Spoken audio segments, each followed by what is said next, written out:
Obyvatelia bytového domu na Jána Smreka 3 by mohli ísť príkladom celej mestskej časti. Ako prví sa rozhodli zainvestovať a riešiť komplexnejšie otázku šetrenia energie.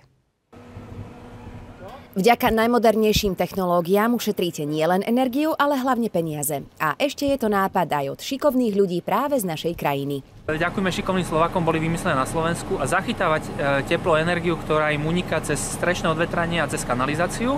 A toto teplo opakovane teda využiť na to, čo je najdrahšou položkou v rozpočte každého domu a každej budovy, a to je teplo, teplá voda, teplo, vykurovanie. Čiže toto oni budú tak nejak recyklovať, točiť dokola vďaka teda vynálezu, ktorý sa podarilo skonštruovať na Slovensku a vymyslieť. A budú šetriť približne 80% financií na energiách. Takže z úspor si toto riešenie zaplatia a budú okrem toho, že prispejú k lepšiemu životnému prostrediu, tak predovšetkým prispejú svojej peňaženke, lebo im začnú chodiť preplatky na úrovni 700-800 eur ročne, čo je, si myslím, že pre každú rodinu fantastická vec. Vidina preplatkov, prípadne nižších platieb a šetrenie životného prostredia sa páči asi každému.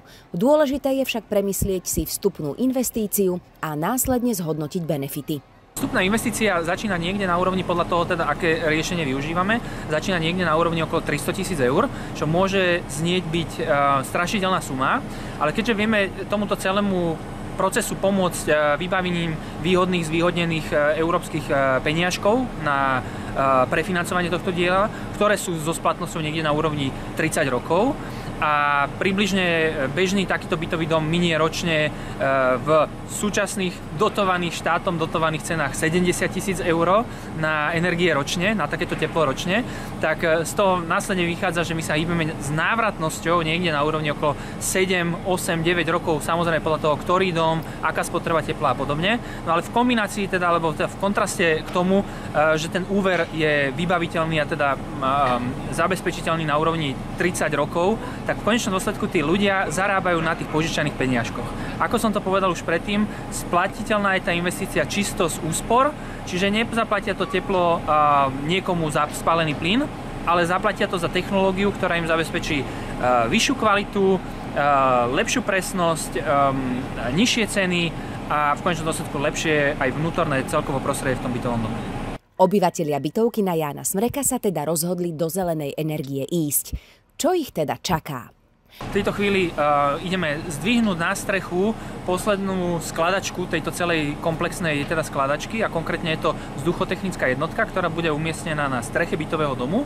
Z tých strešných odvetraní, ktoré odvetrávajú kuchynské digestory, kúpeľňové ventilátory a vnútorný priestor bytového domu, alebo teda v zásade verím tomu, že každej budovy, tak z tohto odvetrania my pomocou tejto jednotky budeme odoberať teplo, ktoré by uniklo.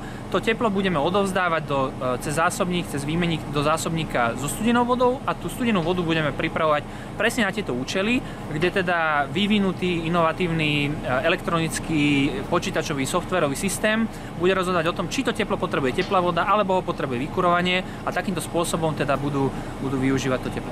V tejto chvíli inštalujeme tú jednotku, takže je tu s nami veľký žeriav, ktorý má dĺžku ramena 69 metrov, nosnosť toho žeriavu je 70 tón.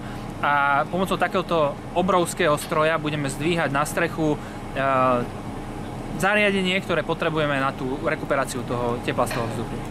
Prvú inštaláciu takéhoto zariadenia realizovali v Košiciach. V Bratislave je Devínska prvá s takouto technológiou, čo neuniklo ani zvedavým pohľadom detí.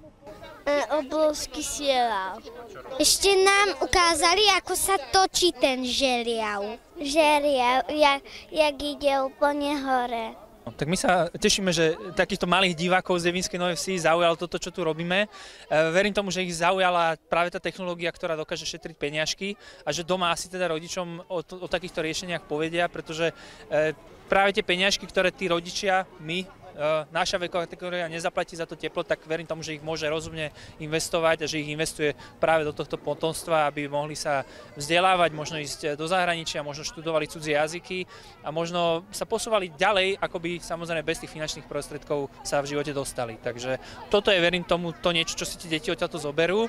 Zoberú si odtiaľto, verím tomu, tú myšlienku toho, že má zmysel ísť do hĺbky, má zmysel hľadať riešenia veci známe prekopať z každej strany a zistiť, či by sa nedali ešte spraviť lepšie. A verím to, že práve toto je tá generácia, ktorá keď tú šancu a ten priestor dostane, takže toto uchopí a bude takýmto spôsobom k veciam, ktoré v živote bude robiť, pristupovať. Hľadať, ako sa veci dajú a nie len ako sa nedajú. A to už bolo na dnes všetko. Sledujte nás aj na YouTubeovom kanáli, kde nájdete všetky reportáže aj rozhovory s pozvanými hostiami. Dovidenia.